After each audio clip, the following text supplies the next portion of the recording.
আস্তে আস্তে ভোগ করেন, একদিনে খায়েন না। জি জি আস্তে আস্তে একদিনে জোরে দৌড় দিয়ে না, তাহলে চিন্তা পাবেন।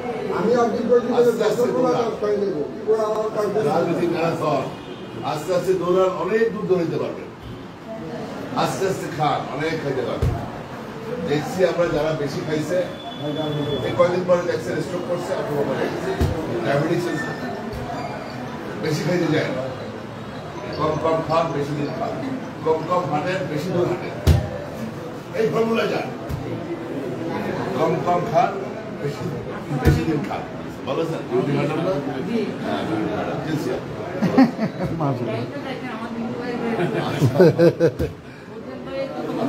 স্বাস্থ্য কমে গেছে।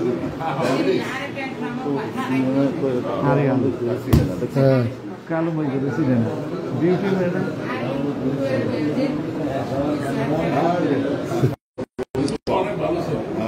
বুদ্ধিমানের মতো কথা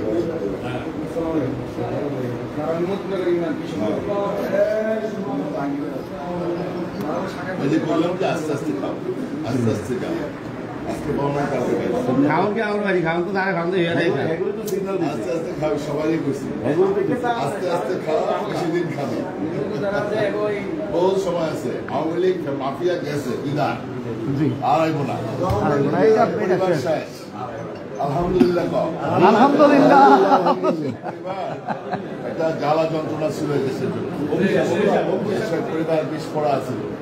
আল্লাহ বিদায় করছে। এখন তোরা যারা আছো সবাই, আমরা যারা আছি মুসলিম, হিন্দু, বৌদ্ধ, খ্রিস্টান, আমরা যারা আছি মিলাম বিষয় দেশটাকে চালাবো, সবাই লইয়া চালাবো, ছাত্রকে লইয়া চালাবো। ছাত্র আন্দোলন করছি, অবও রাখবো। তারপরে জামাতকেও রাখবো, জামাত অপোজিশনে থাকবো। আর জাতীয় পার্টি আর শেখ হাসিনা 17 বছর হয়েছে না, আমাকে পিটাই পিটাই ভক্ত বানায় রাখছে। জাতীয় পার্টি স্বৈরাচার হলে আমরা জামাত এখন স্বাধীনতা বিরোধী, যাই হোক, এখন তারা আছে, এতদিন যাবত আছে দেশের রেজিস্টার্ড পার্টি। কি করবো, আসিফটা আবার কি করবো, সমস্যা কি? 5 টাকা 10টা মানুষের যাই, এখন দলটা গঠন করছে, এখন বার্গেনিং করবো, তারিখ সাহেবের সাথে বার্গেনিং করবো। সিট যদি বানাইতে পারে হয়তো 15টা দিতে পারবে, 10টা দেবে, সবাই মিলে ওরা উড়াউড়ি করছে।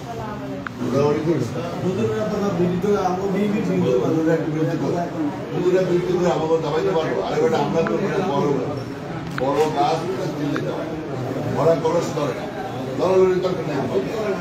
ওদের পাল্টা জবাব দিতে যায় না।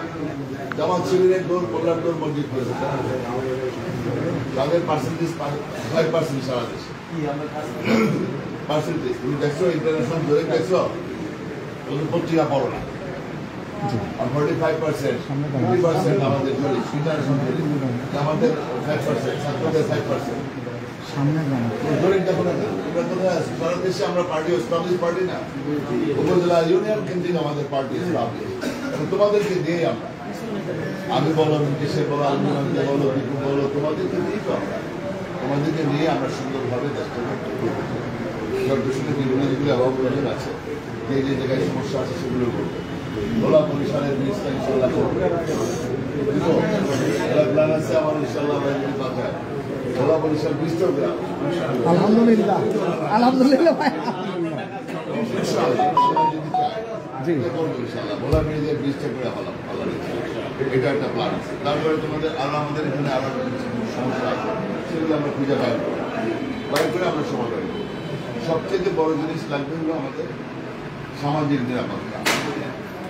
এই মহিলাটা, এই বাচ্চাটা যেন নিরাপদে থাকে, সাধারণ মানুষের নিরাপদে থাকতে পারে, চলবে না। তাদের যে কৃষি খামার, তাদের ব্যবসায়ী খামার, তারা সুন্দরভাবে যেন তাদের যার যার ব্যবসা, যার যার কাজ ছিল।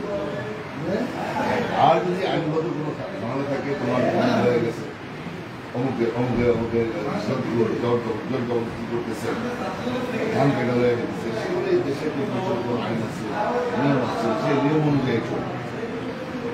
দেশের সব কিছু আইন হিসাবে যার কাগজ তার, যার কাগজ তার সঙ্গে, এটা নিয়ে পয়সা আলোচনা করে একটা উচিত।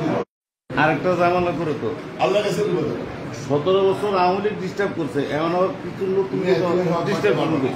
আল্লাহ বলছে সাধারণ মানুষের হক মারতে পারবে, কারো হক মারবে না। তুমি যত ছাত্র নেতা হও, তুমি হারুন যত বড় নেতা হও, তুমি হাসান মেহি যত বড় নেতা হও, তোমার বোনের হক মারতে যাবে। আমি আমার বোনের সমস্ত ভাই বোন বরিশালের যে সম্পত্তি শহরের ভিতরে কোটি কোটি টাকা সম্পত্তি, একদম ভাই বোন সবাই বল। আমি তো পারতাম বোনদেরকে তোমরা বলা যে আমাদের দাঁড়ি জমি আছে ওখান দিয়ে আমার শহরের দাঁড়ি জমি তুমি আমি যেটা বলিনি, আমাকে কবরে যেতে হবে, আমাকে কবরে যেতে হবে। দীপুর হলো এনে বড় নেতা, দীপুর যে ছোট ভাই আছে সোহাগ শিবপুর করাচ্ছি, এখন হ্যাগোটা নাম দিয়ে একলা থাকবো। জি না, বাপের সম্পত্তি হেও বাপের সন্তান, তারাও বাপের সন্তান। আর দীপু বড় নেতা হচ্ছে সব ধরে দিব, দুই লাইফ পাইবো না, জি না।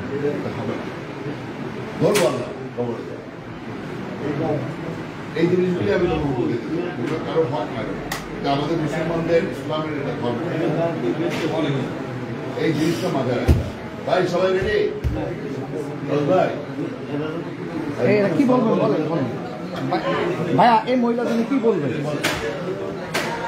সামনে বলেন। বলো, বলো। কে?